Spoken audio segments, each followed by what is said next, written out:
Hey ladies, so as many of you know, I went to Amsterdam on Friday for the Black Female Achievers event, and this year's theme was self-love and self-care, which happens to be my favorite topic, and which also happens to be the theme of our retreat coming up in February. By the way, if you haven't checked it out, you don't want to miss it.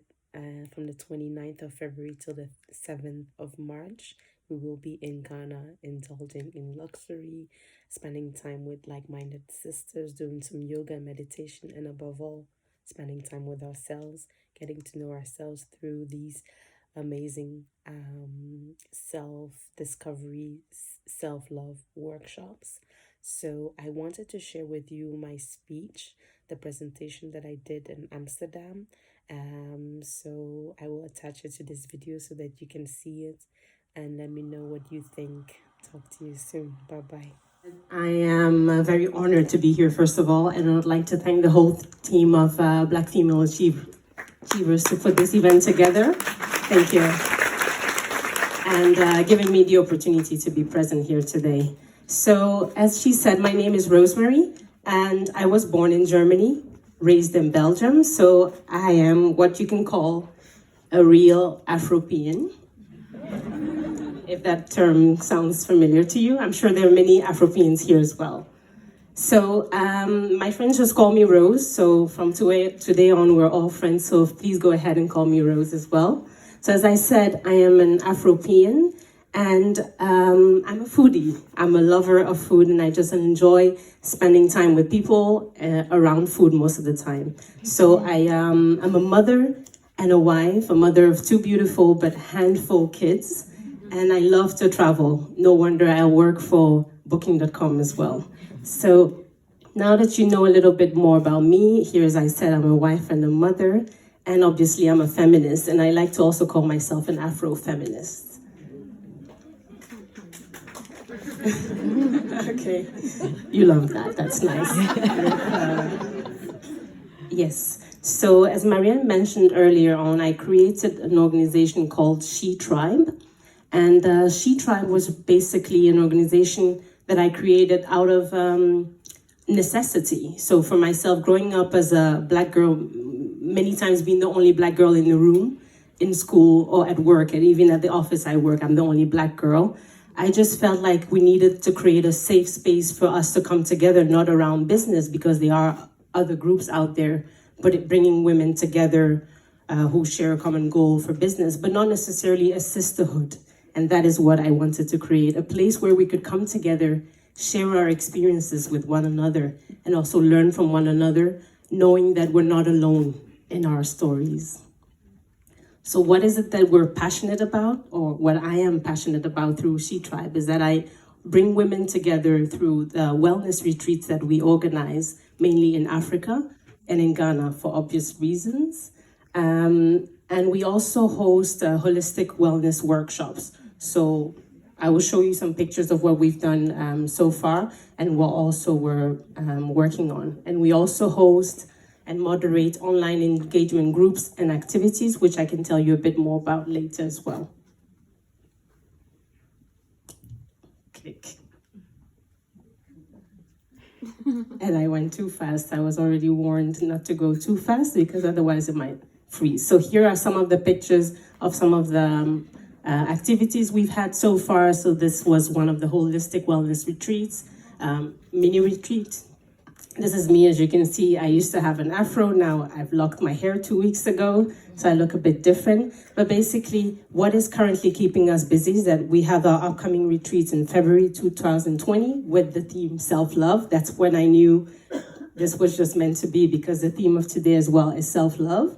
And we're also currently running a 100 days, make your last 100 days count challenge. So what does that mean? It means that as a community, I've brought together women who are working on their goals towards the end of the year, and with different women of color experts. Every week, one expert shares their expertise with us to help us reach our goals, so that instead of waiting till 2020 to have New Year's resolutions, we can now start working towards the year we want. Yes, indeed, you can achieve. And we have many other projects that you can find out on our website. But that's not the reason why I'm here today. The reason why I'm here today is to talk to you about self-love and self-care and how I see that. So, how many of you have Instagram? If you could, voila, great.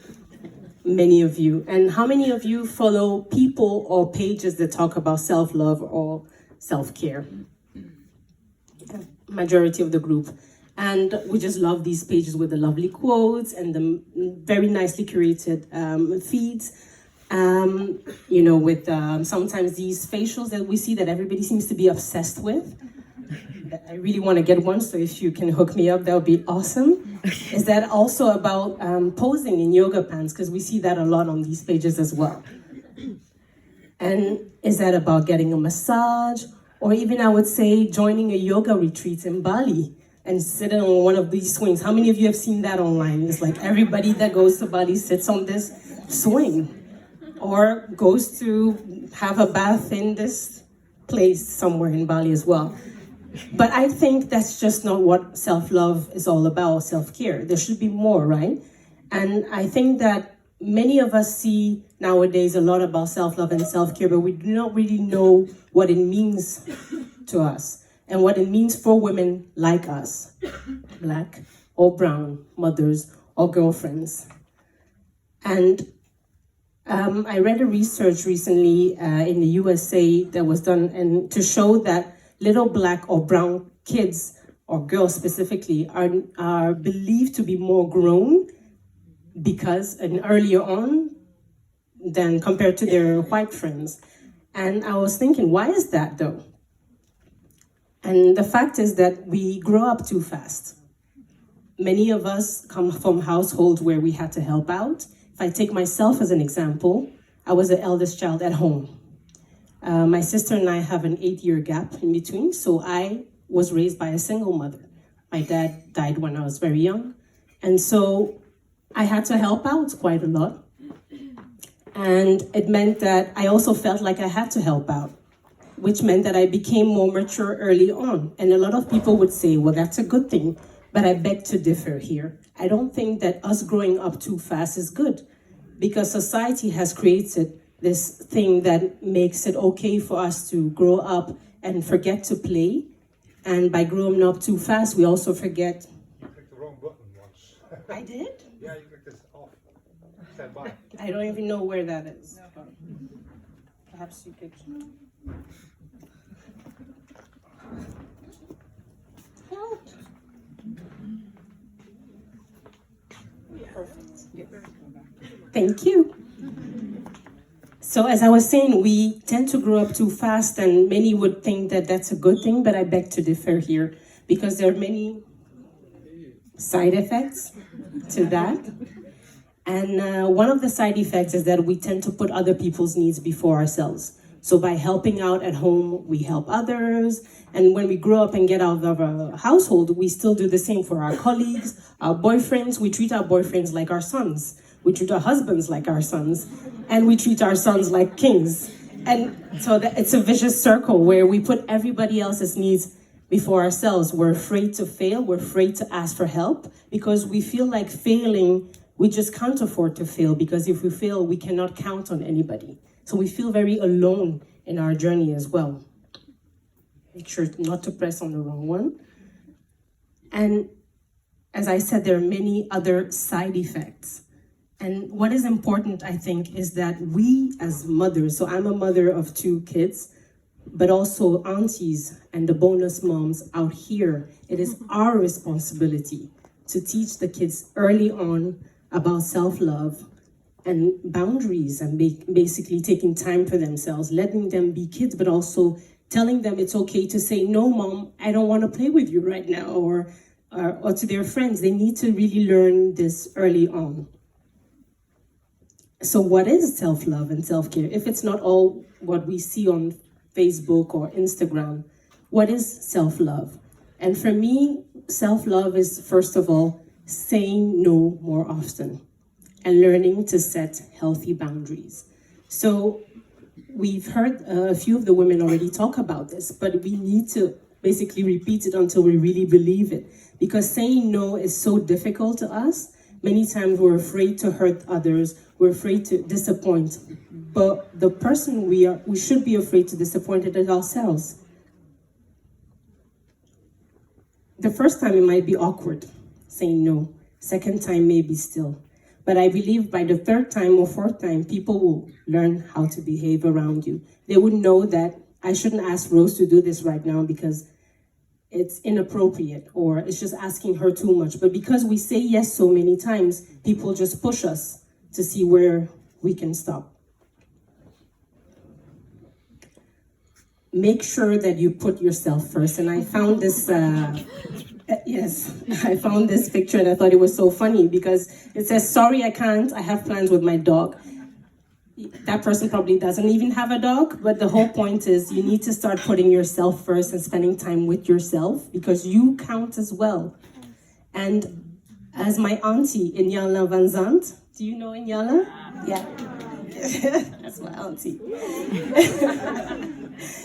She said, what's in the cup is for you and what spills over is for the others. And I love that quote so much. The first time I heard it, I was like, preach, auntie. But then I realized she said further on, when your cup is not full and you give to others, you turn them into thieves. And I was like, oh, wow. She said, you turn them into thieves, not they become thieves or they're stealing from you. You turn them. So you're an active participant in this. You are giving them basically the power to do this to you. And so what I will advise you to do is start doing things because you want it. And not because you want to please others, but because it makes you happy. And I would give an example of myself. So a few of my colleagues are here apparently, but I'll still say this. So as you know, I work at Booking.com in the Belgium office. And we had an event here not too long ago, a team event. And I went to dinner with my colleagues. And some of them wanted to go out and meet other colleagues from other offices. And I was really tired and I didn't really want to go. But I felt like, oh God, I don't want to be this party pooper, so I'll just join. And as soon as we got there, I said hello, and one of my colleagues that I don't know very well said, oh wow, I hope you're not going to bring that face and energy tomorrow. I was like, excuse me? I don't know this guy very well. And I felt very stupid, first of all, because I thought, why did I put myself in this situation where I get to get someone speak to me this way? I could be in my bed right now in the hotel, but no, I came here to not be a party pooper, and now I'm being talked to as if, And so that's the lesson that I learned, that when you bend over backwards and you go the extra mile to please others, sometimes they won't even realize it, and they may seem rude or disrespectful to you, but it's your fault. You need to control things, not them. So, I see Marianne. See, makes me press the wrong button. I'm stressed now. Sorry. So remember this. I'm not going to leave you with a long list of things to do because we have many other experts who will come here and share. But if you can remember two things today, the first one would be start young and educate the kids about self-care and healthy boundaries. Because we were not told, and probably when you tell someone to do something they might not do, people do what they see. So teach them by doing it yourself. That's what I do with my kids. And don't say yes when you should actually be saying no. And my uncle, I also have a famous uncle, Paulo Coelho. He said, when you say yes to others, make sure you're not saying no to yourself. That's so beautiful. So I will leave you with these two mantras that we will all repeat together. Say this daily. This is my medicine to you. What's in my cup is for me, and what spills over is for others. Okay, let's repeat it like we believe it. What's in my cup is for me, and what spills over is for others. And the second one, when I say yes to others, am I saying no to myself? When I say yes to others, am I saying no to myself? Thank you. Thank you.